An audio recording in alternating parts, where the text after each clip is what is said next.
ఇస్సాకును దేవుడిచ్చారు. ఇస్సాకు పెద్దవాడయ్యాడు, యవ్వన వయస్సు వచ్చింది, వివాహం జరిగింది. ఆ సందర్భంలో ఏం జరిగిందని అంటే అబ్రహాం చనిపోయాడు. అబ్రహాము చనిపోయిన ఆ సమయంలోనే ప్రియులరా, అబ్రహాము దినాలలో ఒక కరువు వచ్చిందంట. అటువంటి కరువు మళ్ళీ ఇస్సాకు దినాలలో కూడా వచ్చింది. ఆ కరువులో గేరారు అనే ప్రాంతానికి వచ్చాడు. ఆమె ఏ ఊరు అంటండి? గేరారు. గేరారు అన్న మాటకు అర్థం ఏంటనంటే పచ్చగా ఉన్న ప్రాంతం, ఫలభరితమైన ప్రాంతం అని అర్థం. కాబట్టి ఫలభరితమైన ప్రాంతానికి వచ్చినప్పుడు ఇస్సాకు ఆ సంవత్సరం మందు విత్తనాలు వేయగా 100 ప్రతిఫలము పొందాడు. ఎంత ప్రతిఫలం వచ్చేసిందనంటే ఆ ఒక్క పంటతో శత్రువులు కూడా అసూయపడినంతగా పంట పండేసిందంట. ఫిలిష్తీయులంట అతని యందు అసూయపడ్డారట. అసూయపడినంతగా దేవుడు అతన్ని ఏం చేశాడట అండి? ఆశీర్వదించాడు. ఎక్కడుండగా? గేరారులో ఉండగా. ఎంతగా? 100 అంతగా దేవుడు ఆశీర్వదించాడు. ప్రియులారా, ఎప్పుడు అని మనం ఆలోచిస్తే అక్కడ రాయబడుతుంది. ఎప్పుడు అని అంటే ఏంటమ్మా ఎప్పుడు అని అంటే ఆ సంవత్సరం అందు. ఏ సంవత్సరం అందు? ఏ సంవత్సరం? ఆ సంవత్సరం అంటే ఏ సంవత్సరం అని అంటే కరువు వచ్చిన సంవత్సరం. కరువు సంవత్సరంలో ఇస్సాకు పంట ఏమైందంటే 3 ప్రతిఫలం. కరువు ప్రియులారా, నిజమే, మనకు కూడా కరువులు వచ్చినాయి కదా. ఎప్పుడెప్పుడండి?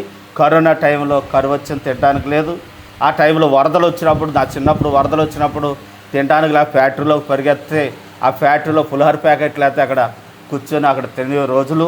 ప్రియులారా, ఇవన్నీ కూడా కరువు వచ్చిన రోజులు. ఆ సంవత్సరం కరువు వచ్చిన రోజులు కనుక మనకు వచ్చిన కాలంలో కరువు వచ్చినట్టుగానే ఇస్సాకు కాలంలో కూడా కరువు వచ్చినప్పుడు అతడు అంటే విత్తనాలు వేశాడట.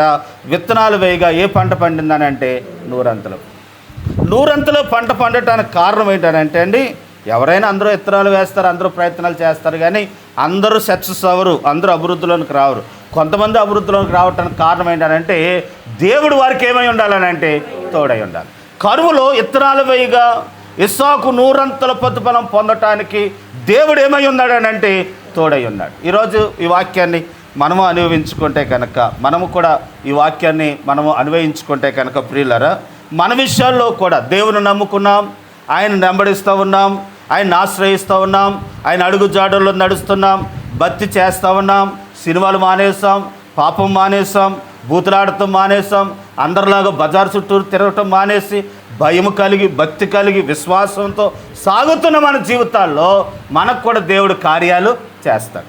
చేసినప్పుడు అదే కాలంలో ఒక్కొక్కసారి కరువు కూడా వస్తుంది. ఆమె ఏమొస్తుందండి? కరువు. ఒక్కొక్కసారి నీరసాలు రావండి, అనారోగ్యాలు రావా? మనం చెప్పగలం, పలానా సంవత్సరంలో నాకండి పలానా నీరసం వచ్చిందండి, పలానా సంవత్సరంలో నేను బలహీనత అయ్యానండి, పలానా సంవత్సరంలో కష్టమయ్యానండి. ఓ పాస్టర్ గారు ఎలా చెప్పాడు నాకు, ప్రియులారా, మోటార్ సైకిల్కి మారా అని పేరు పెట్టాడు.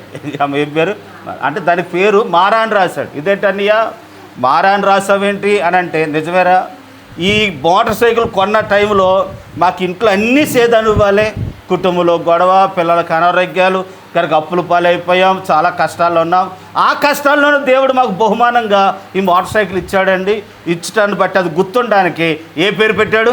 మారా అని పెట్టాడు. ప్రియుల, నిజమే, మారానుగా చేదు. కాబట్టి కరువులోని దేవుడు సేదని ఆ జీవితంలోనే మధురాన్ని కలుగు చేయగల దేవుడు. ఇస్సాకు జీవితంలో కూడా కష్టాల్లో, బాధలలో, కరువులో, ఇబ్బందుల్లో ఇస్సాకంట 100 ఏమయ్యాడనంటే అభివృద్ధి అయ్యాడు. ఈరోజు మన విషయంలో కూడా దేవుడు అట్టి అభివృద్ధాన్ని దయచేయగల సమర్థుడు. ఒకటి ప్రియులరా, కరువులో అతడు విత్తనాలు వేయగా 100 ప్రతిఫలం పొందినట్లుగా మనం చూస్తూ ఉన్నాం. గొప్పవాడయ్యాడట. కనుక ప్రజలు అసూయ పొందినంతగా దీవించబడటానికి కారణం ఏంటి? కరువులు అలా దీవించబడటానికి కారణం. మొదటి మాట చూద్దాం, చూడండి. ఇదే అధ్యాయం, ఇదే గ్రంథంలో ముందు పేజీ తిప్పుదాం, చూడండి. 24వ అధ్యాయం, ఆదికాండం 24వ అధ్యాయము.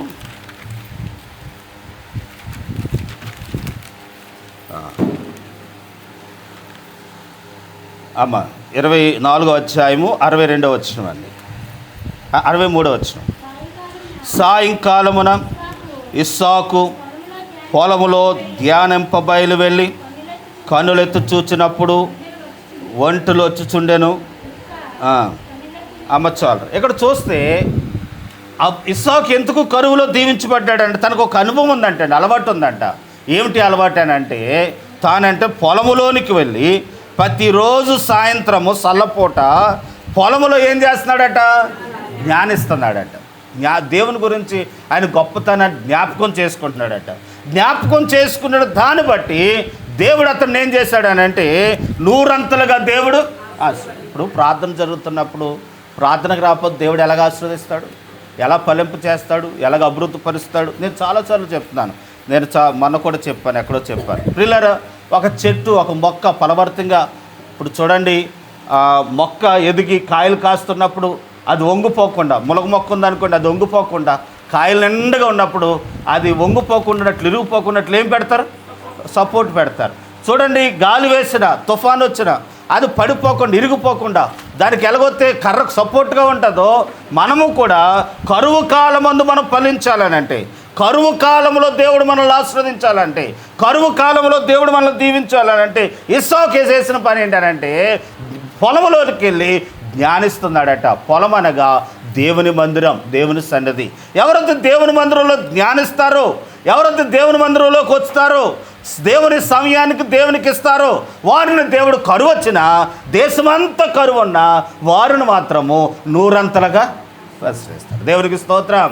1వ కీర్తనలో అంటాడు, దుష్టుల ఆలోచన చెప్పున నడవక, పాపుల మార్గాన నిలవక, అపవాసకులు కూర్చున్న చోట కూర్చుండక, యెహోవా ధర్మశాస్త్రమందు వాడు ధన్యుడు. అటువాడు ఎలా ఉంటాడంటే నీటి కాలువ ఎవరు నాటుబడిన వాడై ఆకువాడక తన కాలమందు ఫలమిచ్చి చెట్టు వలే అతడు చేయనదంతయ్యో తన కాలమందు ఫలమిచ్చు చెట్టు వల్ల. ఎప్పుడు అని అంటే యెహోవా ధర్మశాస్త్రాన్ని ఆనందముతో ఏం చేయాలంటే జ్ఞానించాలి. ఎప్పుడైతే ఆనందముతో సంతోషముతో జ్ఞానిస్తామో, ఎప్పుడైతే సంతోషంగా ఆయన వాక్యాన్ని స్వీకరిస్తామో జ్ఞానిస్తామో, అట్టివారంటండి ఆకువాడక తన కాలమందు ఫలమిచ్చు చెట్టు వల్ల. వారి చేతితో ఏ పని చేసినా ఆ పనిని దేవుడు ఏం చేస్తాడనంటే ఆశ్రయం నూరంతర ప్రతిఫలాన్ని ఇస్తారు అనే విషయాన్ని మీకు తెలియపరుచుకుంటున్నాను. కాబట్టి ఆ రీతిగా దేవుడు ఇస్సాకును కరువులో దీవించినట్లుగా మనం చూస్తూ ఉంటున్నాం. ఈరోజు మనల్ని కూడా కరువులో దేవుడు దీవించాలనంటే ఆయన సమయాన్ని మనము గడపాలి. చూడండి, ఆదికాండంలోనే మరొక మాటను మీకు చదువుదాం. ఆదికాండంలోనే మనం చూస్తే అండి 24వ అధ్యాయము 25వ అధ్యాయం ఆదికాండం 25వ అధ్యాయం 21వ వచనం. ఇస్సాకు భార్య గొడ్రాలైన కనుక అతడు ఆమె విషయమై యెహోవాను వేడుకొనెను. యెహోవా అతని ప్రార్థన ఆలకించును గనక అతని భార్య అయిన రెబెకా గర్భవతి అయి ఆయన. చూడండి, ఇక్కడ చూస్తున్నాము ఏంటనంటే ప్రియులారా, ఇస్సాకు జ్ఞానించడమే కాకుండా తనకి ఇంకొక అలవాటు ఉంది. ఏంటి చెప్పనా? ఏంటనంటే ప్రార్థించే అలవాటు కూడా నేర్చుకున్నాడు. మందిరానికి వెళ్ళటమే కాదు, జ్ఞానించడమే కాదు, జ్ఞానించే సమయంలో ప్రార్థన కూడా చేయాలి. ఎప్పుడైతే ప్రార్థన చేస్తామో, ఇస్సాకు భార్య అయిన రెబెకా గొడ్రాలైందంట. గొడ్రాలైన ఆమె గర్భమును దేవుడు ఏం చేశాడట అండి? తెరిచాడు. ఈరోజు మనం కూడా ప్రార్థన చేస్తే, ఆయన సన్నిధానంలో మొరపెడితే ముయ్యబడిన గర్భాలను దేవుడు తెరుస్తాడు, ముయ్యబడిన ద్వారాలు దేవుడు తెరుస్తాడు. అలా తెరవాలి అని అంటే ఇదిగో ఇస్సాకు తన భార్య కొరకు ప్రార్థన చేసినట్లుగా, భర్త కొరకు ప్రార్థన చేసినట్లుగా, భార్య కొరకు ప్రార్థన చేసినట్లుగా మనం ప్రార్థించవలసిన వారమై ఉన్నప్పుడు దేవుడు అద్భుత ఆశ్చర్య కార్యాలు దేవుడు జరిగిస్తాడనే విషయాన్ని మీకు తెలియపరుచుకుంటున్నాను. దేవుడు నామరు మహిమ కలుగును కాక. హల్లెలూయా. ఇస్సాకు కరువులో దేవుడు వారిని పోషించినట్టుగా, ఇస్సాకు దేవుడి నూరంతల ప్రతిఫలం పొందినట్లుగా మనం చూస్తూ ఉన్నాం. ఆదికాండం 26వ అధ్యాయంలోకి వస్తే ఇక్కడ అంటూ ఉన్నాడు, ఇస్సాకుతో దేవుడు చెప్తున్న మాట ఏంటనంటే 26వ అధ్యాయం 1వ వచనం. అబ్రహాము దినంలో వచ్చిన మొదటి కరువు కాక మరో కరువు ఆ దేశంలో వచ్చాను. అప్పుడు ఇస్సాకు గెరారులోనున్న చదువురమ్మ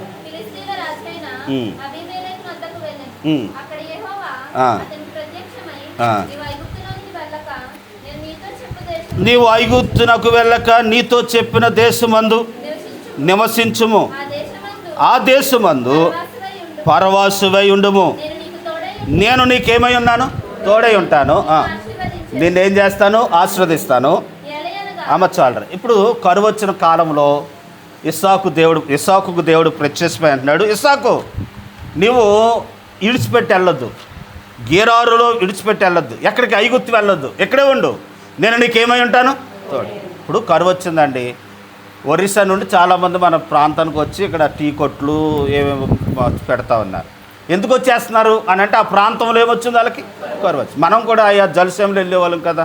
అలాగూ కరువు వచ్చినప్పుడు వేరే వేరే ప్రాంతాలకు వెళ్ళిపోతారు. మరి ఇస్సాకు కూడా వేరే ప్రాంతానికి వెళ్ళిపోదాం అనుకుంటున్నాడేమో. దేవుడు చెప్తాడు, ఇస్సాకు వెళ్ళొద్దు, నీవు ఎక్కడున్నావో అక్కడే ఉండు, నేను నీకేమై ఉంటానంటే తోడే. కనుక దేవుడు తోడై ఉంటానని చెప్పటాన్ని బట్టి ఇస్సాకును దేవుడు ఆ ప్రాంతంలో ఉండమని దాన్ని బట్టి, అక్కడే ఉండిన దాన్ని బట్టి ఇస్సాకును దేవుడు ఏం చేశాడు తెలుసా అండి?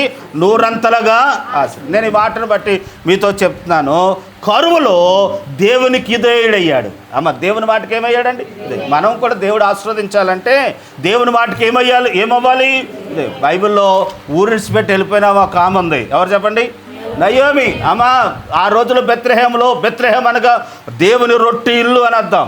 దేవుని రొట్టె ఇల్లు అయిన దేవుని పట్టణాన్ని విడిచిపెట్టి వేరే చోటకి వెళ్ళిపోయిందట. మోయాబు పట్టణానికి వెళ్ళిపోయింది. మోయాబు పట్టణానికి వెళ్ళిన తర్వాత అక్కడ కరువు వచ్చింది. ప్రియులారు, బెత్లెహేంలో కరువు వచ్చిందని మోయాబు దేశానికి వెళ్ళటాన్ని బట్టి వెళ్ళినప్పుడండి బండి సామానం వేసుకుని వెళ్ళింది. ఎవరో అయ్యో ముగ్గురు వ్యక్తులతో, అంటే భర్త, ఇద్దరు మగపిల్లలతో వెళ్ళింది. వచ్చినప్పుడు ఎలా వచ్చిందని అంటే మూడుదానిగా వచ్చింది. ఎందుకు వచ్చింది అని అంటే బెత్లెహేంలో కరువు వచ్చిందని వేరే ప్రాంతం వెళ్ళిపోయిందంట. ఆ మొక్కతానికైనా కరువు ఇంకెవరికి లేదా అని అంటే కరువు బడ ఎక్కువ చూపించకుండా ఏంటో వెళ్ళిపోయిందంట. వెళ్ళిపోయిన దాన్ని బట్టి ఏమొచ్చింది? ఈ మూడది అయిపోయింది. ఇస్సాకు అలా చేయలేదు. కరువులో దేవుడు చెప్పినట్టుగా అక్కడే నిలిచి ఉన్నాడట. అక్కడే ఉండటాన్ని బట్టి కరువులో ఇస్సాకును నూరంతలుగా ఆశ్రయించాడు. ఈరోజు మనం కూడా ఒక్కోసారి కరువులు వస్తాయి, ఒక్కోసారి బాధలు వస్తాయి, కష్టాలు వస్తాయి, రోగాలు వస్తాయి, ఇబ్బందులు వస్తాయి, కానీ మనకు అపాయము రాదు అనే విషయాన్ని మీకు తెలియపరుచుకుంటున్నాను. కీర్తనకారుడు అంటాడు, నీతిమంతులకు ఆపదలు రాక మానవు కానీ వాటన్నిటి నుండి యెహోవా ఏం చేస్తాడట? తప్పిస్తాడు. తప్పించి ఆయన మనల్ని కాపాడేవాడిగా ఉంటాడు అనే విషయాన్ని తెలియపరుస్తాను. ఇస్సాకు నూరంతల ప్రతిఫలం పొందటానికి తాను దేవునికి విధేయుడై అదే దేశంలో ఉన్నాడట. మనము కూడా ఏ దేశంలో అయితే ఉన్నామో, ఏ ప్రాంతంలో అయితే దేవుడు ఉంచాడో, ఎక్కడైతే మనం ఉండమని చెప్పాడో అక్కడే మనం ఉన్నప్పుడు నూరంతల ప్రతిఫలాన్ని దేవుడు మనకు అనుగ్రహిస్తారనే విషయాన్ని మీకు తెలియపరుచుకుంటున్నాను. దేవుని నామమున మహిమ కలుగును గాక. మా నాన్నగారు ఎంత కష్టపడి పరిచర్య చేశారు. ఆ పరిచర్య అంత కష్టం కాదు. మా నాన్నగారు అలా నడిపించారు కాబట్టి మేము ఇప్పుడు ఏదో సాగుతున్నాను, దాని కొంచెం కష్టపడుతున్నాను. కానీ మొదటి పునాది వేయాలంటే చాలా కష్టం. ఈ పునాది మీద కట్టబడుతున్న సందర్భంలో మస్కట్ వాళ్ళు అన్నారు, మాకు పాస్టర్ గారు లేరు, మా దగ్గర ఉండిపోండి, మేము మీకు ఇదిగో నెలకి ఒక 20,000 జీతం ఇస్తాం, మీకు ఇల్లు ఇస్తాం, అంత మాత్రమే కాకుండా మీకు కారు, మీకు ఎప్పుడు కావాలంటే అప్పుడు మీకు కారు మీద తీసుకెళ్తాం, కారు మీద తీసుకొస్తాం, మీకు మంచి ఫుడ్ ఇస్తాం, మీరు మా దగ్గర ఉండండి అన్నారు. నేను అనలేదు ఆలోచిస్తూ ఉంటుంటే నాకు దేవుడు బయలుపరిచింది ఏంటంటే, మా నాన్న కష్టమంతా నాకు కళ్ళెరుగుండి వచ్చింది. ఆయన కష్టపడింది విడిచిపెట్టి వెళ్ళిపోయానంటే ఇదంతా కూడా ఏమవుతుంది? పాడే. కానీ ఆ 20,000 కూడా అలాగొంచండి, లేకపోతే ఆ సుఖాన్ని అలాగొంచండి, అక్కడ ఏసీలు అలాగొంచండి, కానీ ఇక్కడ పరిచర్య పాడైపోద్దని, నాన్నగారు కష్టపడింది పాడైపోద్ది, నా సుఖం నేను చూసుకుంటే పాడైపోద్దని, కష్టమైన బాధ అయినా ఆయన కష్టంలో మనం ఏమై ఉండాలి? నిలబడాలి. బైబిల్లోనండి మార్కు అని ఒక ఆయన ఉన్నాడు. ఏం పేరు? మార్కు అనే ఆయన పౌలు గారి శిష్యుడు. పౌలు గారితో కూడా వచ్చినాడు. ఒక చోట వచ్చినాడు, కష్టం వచ్చిందండి. కష్టం వచ్చినప్పుడు ఏం చేశాడు? పౌలు గారు నువ్వెవడో, పౌలు లేడు, ఎవడో లేడని విడిచిపెట్టి వెళ్ళిపోయాడు. ఎవరో? మార్కు. విడిచిపెట్టి వెళ్ళిపోయిన మార్కు పౌలు గారు మళ్ళీ అభివృద్ధిలోనికి వచ్చాడు. పౌలు గారు అభివృద్ధిలోకి వచ్చాడు అనే విషయం మళ్ళీ మార్కు తెలిసింది. ఎవరికి తెలిసింది? అప్పుడు అంటున్నాడు, నేను వస్తానండి పౌలు గారు అండి, అప్పుడు ఏదో వెళ్ళిపోయినాడు, పొరపాటు అయిపోయింది, ఇప్పుడు మళ్ళీ వస్తానంటే పౌలు గారు అన్నారు, నువ్వు వచ్చావు కాలు నేను కొడతానన్నాడు. ఎవరిని? మార్కుని. ఎందుకని అని అంటే నా కష్టంలో నీవు లేవు, నా కష్టంలో నువ్వు నాకు తోడలేవు. నేను అభివృద్ధి అయ్యాక వస్తే నేను ఎవరు తెచ్చుకుంటాడు? వచ్చినా ఆ వ్యక్తికి ఆ గౌరవం ఉంటుందా? మొదటి గౌరవం వచ్చినా మొదటి ప్రేమ ఉంటుందా? వచ్చావా అలా కూర్చో అన్నట్టు చూస్తాం, వచ్చావా సరే అన్నట్టు చూస్తాం. కాబట్టి ప్రభువును కూడా కష్టములో దేవుని మన కష్టాల్లో దేవుని విడిచిపెట్టకూడదు. మన కష్టాల్లో దేవుని విడిచిపెట్టకుండా ఉంటే నూరంతలుగా ఇస్సాకును దేవుడు దీవించినట్లుగా మనలో కూడా దేవుడు ఏం చేస్తాడు? దీవిస్తాడనే విషయాన్ని మీకు తెలియపరుచుకుంటున్నాను. ప్రియులారా, కష్టాల్లో సుఖాల్లో మనకు సంతోషం కలిగిన దేవుని విడిచిపెట్టుకోకుండా, కష్టం వచ్చిన దేవుని విడిచిపెట్టుకుండా ఉంటే అతడు నూరంతల ప్రతిఫలం పొందినట్లుగా మనం కూడా నూరంతల ప్రతిఫలాన్ని మనం పొందుతాం. ప్రియులారా, ఒకసారి మీకు చెప్పానో లేదో, ఒక ఆవిడ ఇలా రోడ్డు మీద చింతకాయలు అమ్ముకుంటూ వెళ్తున్నాడు. ఏం అమ్ముకుంటా? చింతకాయలు బొట్టలు అమ్ముకుంటుంటే ఒక ఇంజనీర్ గారు కారులో చూసి పిల్ల బాగానే ఉంది, నేను దేవుడు నన్ను ఇంజనీర్గా చేశాడు కదా, మరి ఇంజనీర్నే చేసుకుంటే ఇంకేం ప్రతిఫలం? ఒక పేదదాన్ని చేసుకుంటే ఆమె కొంచెం నాతో పాటు ఆవిడ అభివృద్ధి అవుతుంది కదా అని, అమ్మ ఎలారా అని కేకేసి, ఇదిగో నీ పేరు ఏంటంటే, నా పేరు లక్ష్మి అండి, కనుక ఎక్కడ మీ పిల్ల పలానా చోటండి నాది ఇల్లు అంటే, అలవతో పనిచేయి మీ ఇంటికి నేను వస్తున్నాడు అని ఇంటికి తీసుకెళ్ళాడు.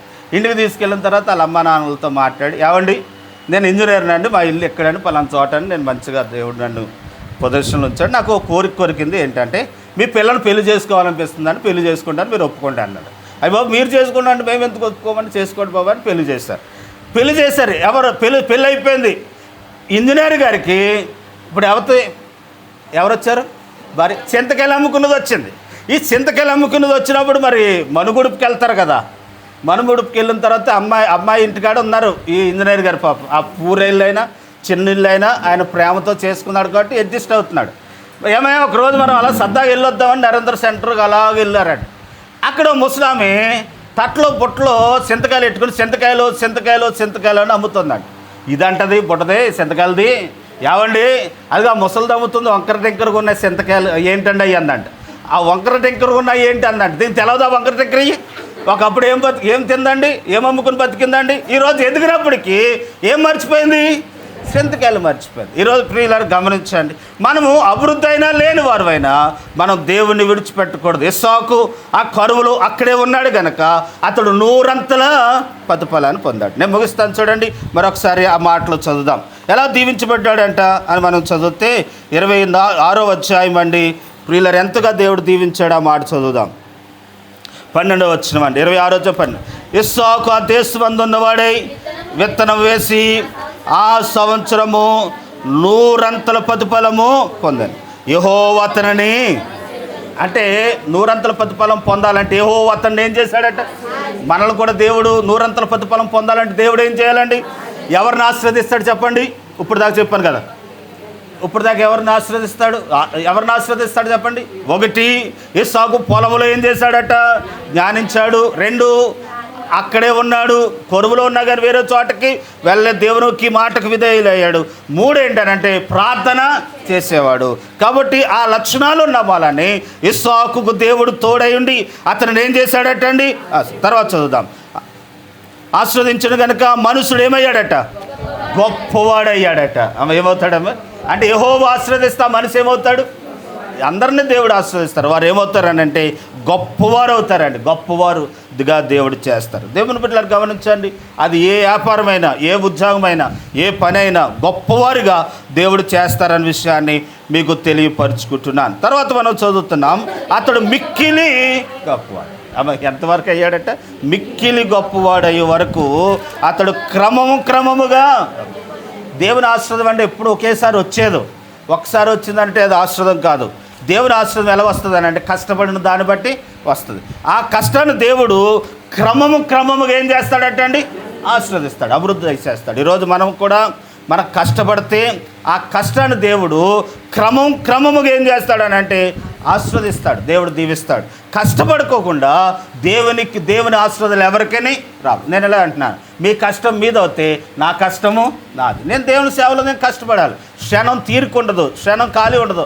నిన్నండి ప్రియులారా, నిన్న సాయంకాలము సుభాష్ గారు పుట్టినరోజు, ఆ పుట్టినరోజు చేశాం. అదైన తర్వాత మందిరంలో ప్రార్థన, అదైన తర్వాత ఇందిరాగారు, లంకపల్లి ఇందిరాగారు వారి కొడుకు పుట్టినరోజు, అక్కడ 10 భోజనం చేసి అక్కడ బయలుదేరి వచ్చాం. వచ్చిన తర్వాత ప్రియుల రాత్రి మళ్ళీ ఇవాళ కొరకు ప్రసంగం సిద్ధపడాలి. కనుక ఇలాగూ రోజంతా పని పని పని, నా కష్టం నాది. ఆ కష్టాన్ని దేవుడు చూసి క్రమంగా ఏం చేస్తాడు? అభివృద్ధి పరిస్తాడు. సేవలోనే దేవుడు దీవిస్తాడు. అటు రీతిగానే మీ పనిలో మీరు కష్టపడాలి. ఎప్పుడైతే కష్టపడతామో ఆ పనిని దేవుడు ఏం చేస్తాడనంటే క్రమముగా దేవుడు దీవిస్తాడనే విషయాన్ని తెలియపరుస్తుంది. ఇంకో మాట చదువుతాను చూడండి. అతడు మిక్కిలి గొప్పవాడయ్యే వరకు క్రమముగా అభివృద్ధి పొందుచు వచ్చెను. అతని గొర్రెలు ఆస్తయు గొడ్డల ఆస్తయు దాసులు గొప్ప సమూహములు కలిగినందున ఫిలిష్తీయులు అతని అంత ఏం చేశారంట? ఎంతగా ఆశీర్వదించబడాలో తెలుసండి? ఎంతగా దీవించబడ్డాడో తెలుసండి? ఫిలిష్తీయులంట అతని అందు ఏం పడ్డారట అండి? ఆశయపడినంతగా దేవుడు ఇస్సాకును దీవించాడు. నేను ఎలా చెప్తున్నాను, ఎవరైనా మీ అభివృద్ధి చూసి ఆశయపడుతున్నారంటే అది దేవుడు మీ పట్ల అంత కార్యాన్ని చేశాడని సంతోషపడాలి. అది అస్తవల్ల నన్నే తిట్టుకుంటుందండి, అస్తవల్ల నన్నే అనుకోవద్దు.